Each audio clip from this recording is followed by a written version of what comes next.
We really appreciate you taking the time to speak with us today, and let us speak at you today and answer your questions. And we just want to make sure that we're doing everything we can to ensure the public is aware of some of the scams that are going on, and just ensure that the public is being as vigilant as they can during the pandemic. So, as you know, there are always folks who are looking to steal from Americans, and that certainly hasn't changed during the pandemic. The difference now is that there's a lot of fear surrounding the pandemic, and so the folks that are willing to steal from others are using the pandemic as a way to use those fears to try to get at people's pocketbooks.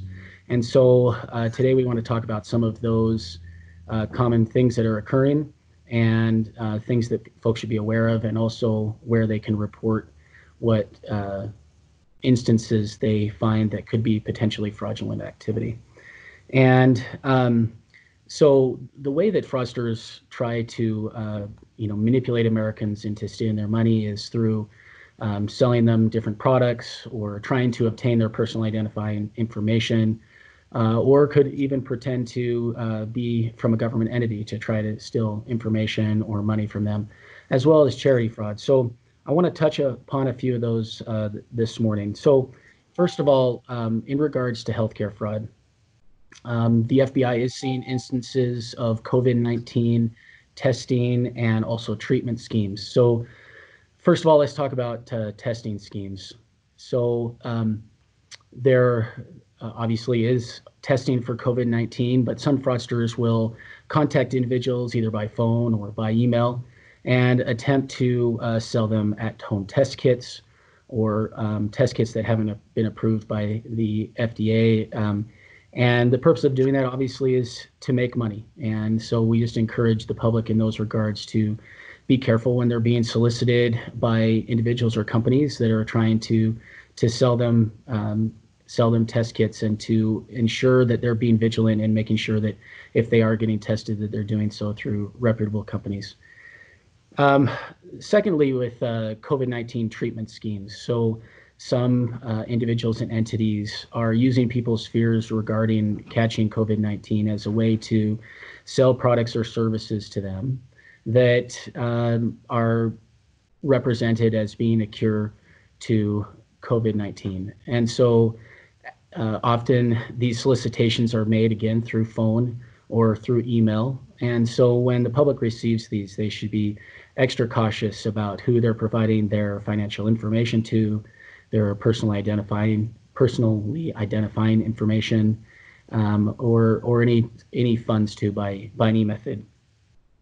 One other issue that the FBI has encountered nationally is through counterfeit goods. So this is fraudsters who are attempting to sell masks or hand sanitizer or other products, medical supplies, if you will, that the public often wants to purchase.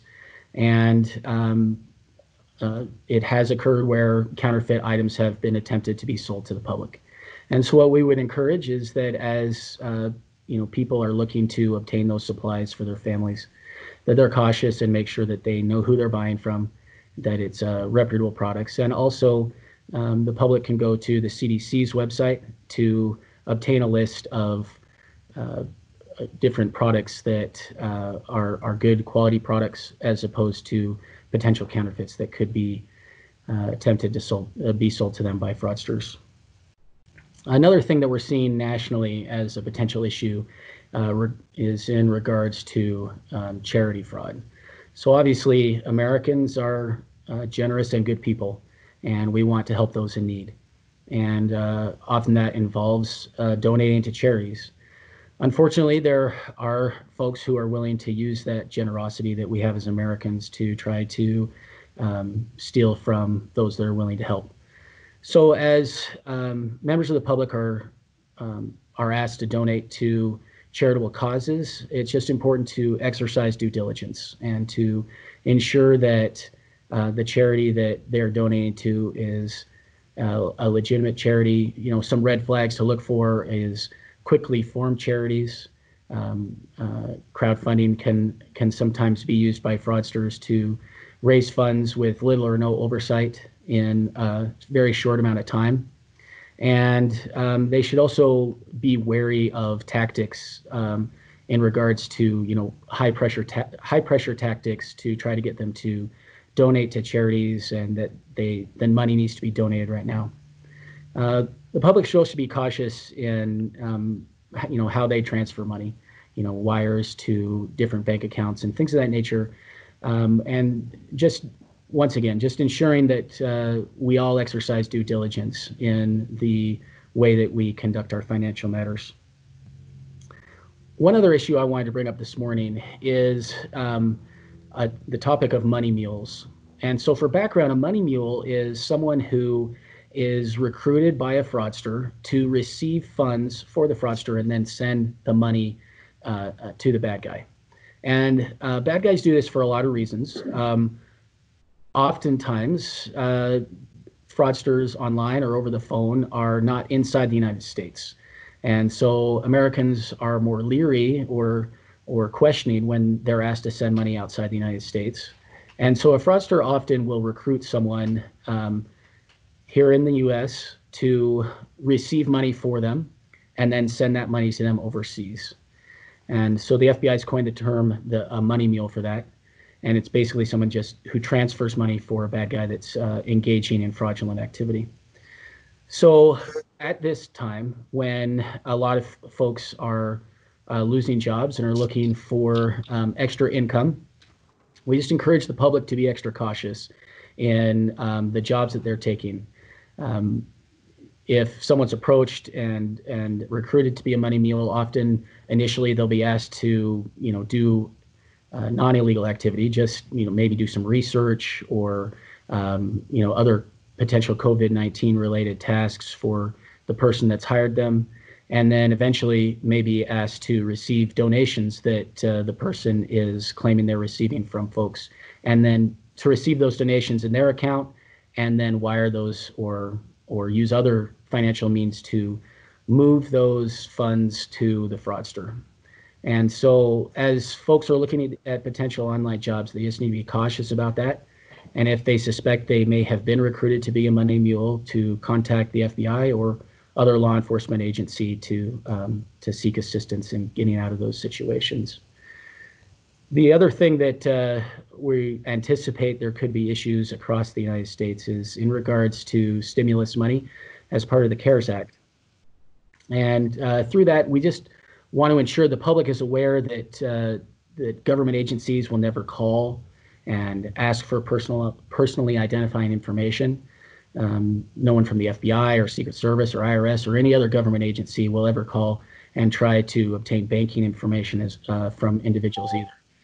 And if someone is calling and claiming to be from the government, that is often, and asking for that information, that's often an indication of fraud. And anytime someone calls you from the government, it's not a bad idea to verify that they actually are from the government. The way we encourage folks to do that is to do their own search online to find. So if, for example, if you are getting a call from someone who claims to be from the FBI, it's easy to do a search online to find the number for your local FBI office, and you can call that number and ask to speak to the person that claimed they were from the FBI. And that by doing that, the public can ensure that the person that they are speaking to is actually from the FBI or from any government agency that they could potentially be getting a telephone call from. And the reason we encourage folks to just ensure they're talking to government agencies is we don't want to see people that are impersonating government officials who then try to gain personally identifiable information or medical information from the public, and those folks can then use that information to either defraud the United States government or to defraud state governments or to steal money from the individuals that they are obtaining the information from. And I think that's all the topics I wanted to cover with you today. Next up, we're going to have Michael Pickett, who is going to talk to you about cyber crimes.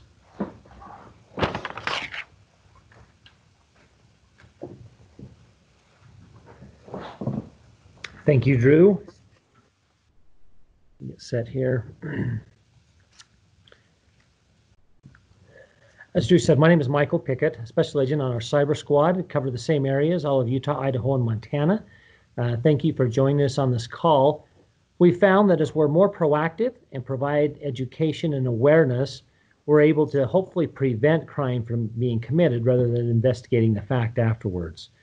We've seen fraudsters will continue to prey on our fears and uncertainties. At this time, there's a lot of fear and uncertainty with what's going on, especially in the economy and with the health crisis we're having.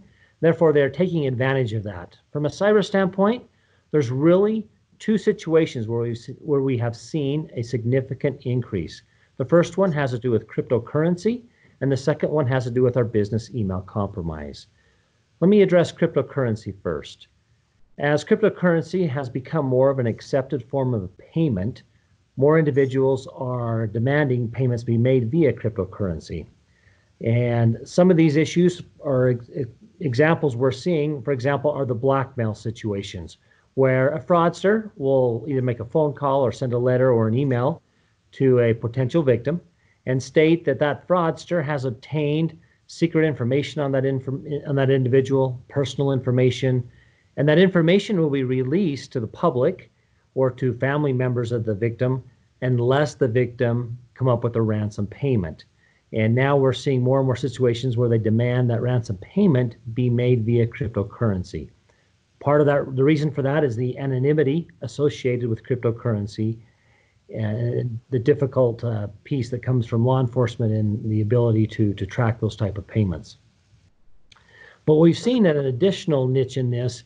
Now, not only is the fraudster threatening to divulge personal information, but they're also threatening to infect the victim and the victim's family with COVID-19 unless those payments are made. Again, identifying our fears and preying off of those uncertainties. Another example are what we call work from home scams. This is where scammers posing as employees will contact an individual, again, another potential victim, and tell them that they have a lump sum of money that they need the victim, which they claim or they hire them as an employee, all online, and they will ask that employee to take or accept transfer of those funds and deposit those funds in their own personal bank account. Following that deposit, they ask the victim to deposit the funds into a cryptocurrency kiosk. Most likely these funds originated by defrauding of someone else, and the fraudster is looking for an opportunity to launder the money. So the victim, in accepting those funds, depositing them in their own personal bank account, and then depositing them in the cryptocurrency kiosk, has become an illegal money mule. Drew already addressed what that is, but now they are helping expedite that criminal activity, and they're also committing money laundering. A third scam that we're seeing is just investment fraud. Fraudsters continue to sell great investment opportunities and rely upon the individual's lack of knowledge about those investment opportunities.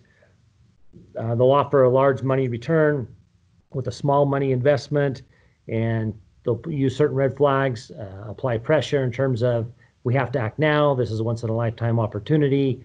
And again, we're seeing a lot of this associated with Bitcoin or virtual currencies, specifically with new virtual currencies that are being released with the initial coin offering. So those are some of the things we're seeing with virtual currency. The other piece we're seeing is the business email compromise. Again, this is a situation where a fraudster will send an email.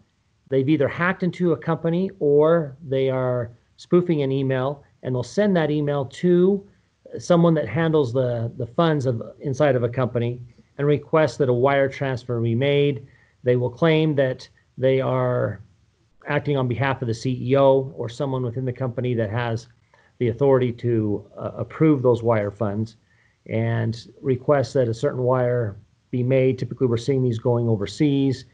Hong Kong is still a centerpiece of this, as well as multiple countries over in Africa. We have seen an increase specifically with companies that sell PPE, the personal protective equipment.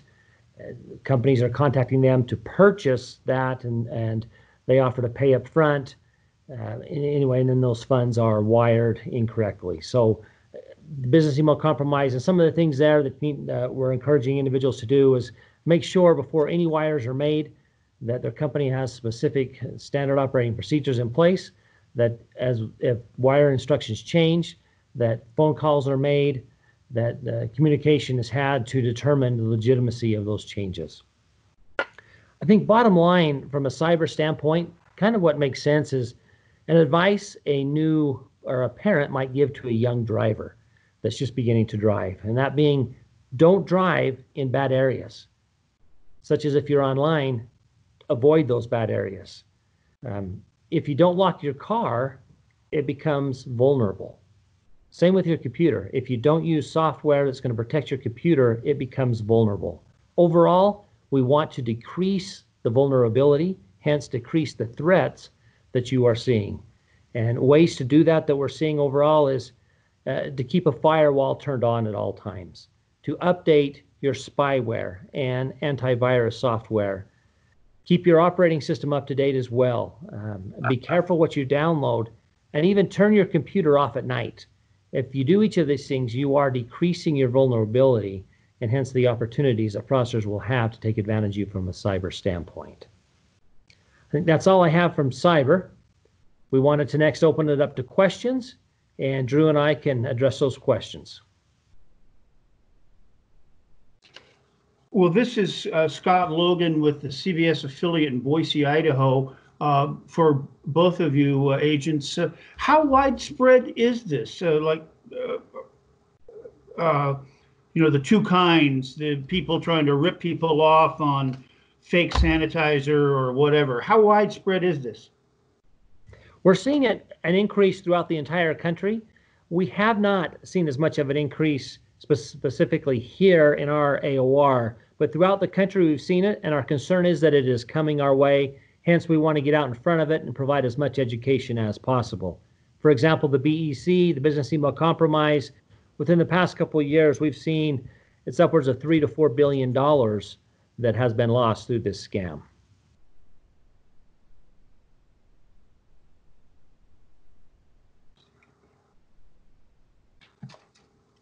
Hi, this is Patrick Johnston from the Havre Daily News. I was wondering if there are any specific examples of, pardon me, these cures that are being supposedly sold by these fraudsters, if there are any major ones that people should be on the lookout for.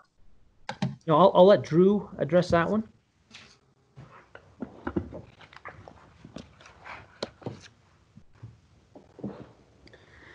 So unfortunately, I can't give you super specific examples at this time, simply because a lot of those cases are currently being investigated.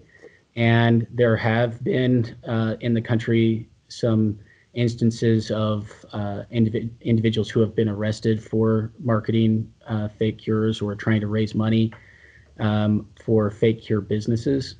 But because those cases haven't been adjudicated yet, I wouldn't be able to speak to any of those. But just speaking generally, things that we've seen in this part of the country is just folks that are claiming that their product will protect individuals from contracting COVID-19, or that it can help them to get over COVID-19. And in doing so, that, those are potential, wire fraud violations. And so the FBI investigates those. But like I said, unfortunately, I wouldn't be able to give you specific examples because it's so fresh, and we have to be careful about not sharing information about current cases. All right, thank you. Yeah. One comment I'll add to that as well. Not a specific example, but the FBI did release that there have been multiple situations recently where state governments were attempting to purchase PPE, and they emailed funds to these providers where it turns out these providers were fraudulent.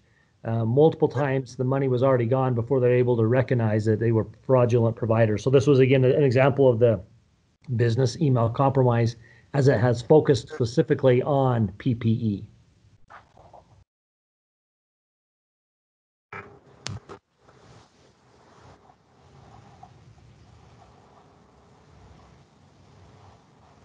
Any other questions?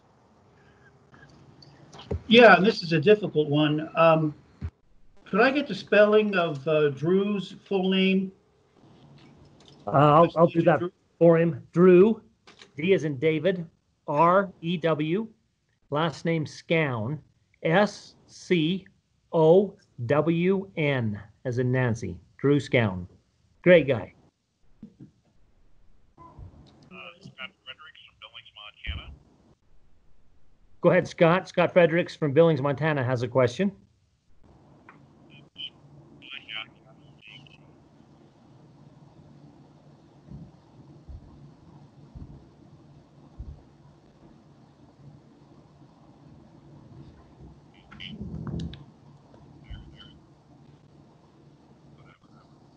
So Scott's specific question, if you didn't hear that, was regarding the state of Montana as it relates to surrounding states, the volume compared to those other states versus Montana. And we don't keep track at that level. I know IC3, the Internet Crime Complaint Center, sends out monthly stats, but those are kept at a national level. We don't have, unfortunately, we don't have that information at a state-by-state level. Oh, do you? Okay, so Sandra does have some specific numbers, and she can send that after this call so you can see that. You're welcome. Anything else? Another question, Billings, Montana. Right around the Billings area, south of us, in the Indian Reservation, are a lot of these crimes more bigger quantity in the Indian Reservation? So Scott's question there was, for example, just south of Billings, there's the Crow Indian Reservation. On these Indian reservations, are we seeing some more crime than we are off of the Indian reservation? And Sandra, do you have that number as well? I don't think we track it specifically by reservation in terms of these type of scams. So typically we don't get that big of a breakdown in terms of Indian reservations. We have agents that are working with those reservations, and any crime would be reported up through them, and we would work it that way. But we don't have specific numbers. And part of what we're trying to do is get this information out there and encourage individuals that if they think they are a victim or they have something they've seen they want to report, to please contact their local FBI field office or go to the FBI's IC3 website, the Internet Crime Complaint Center. There at ic3.gov, they're able to log that complaint. Thank you. You're welcome. Anything else? Eric Grossarth from EastIdahoNews.com in Idaho Falls. What can people do? I mean, they fall victim to these scams. Is there anything that can be done once that happens, once they've reported it? A key there is, once you feel you are a victim, report it as soon as possible. Unfortunately, we have many individuals that are victims. They're hesitant to report it. They believe if they report it, that officially makes them a victim and a crime has been committed.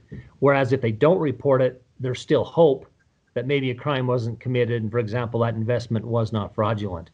But the big step is coming forth, talking with us. We'll talk with those individuals. We'll take the complaint. We'll share whatever information we can. If there's anything proactive that we can be done from an investigative standpoint and working with them, we will do that as well. Unfortunately, down the road, for example, with an investment fraud, probably 10% on the dollar, so 10 cents on the dollar is what we might get back at the end. But a key part of that is being aggressive up front, identifying that they are a victim, and then contacting us immediately. Keeping whatever evidence they have of the crime or whatnot, whether it be emails or mail correspondence or whatever information they have, would be beneficial as well to provide that when they provide the complaint.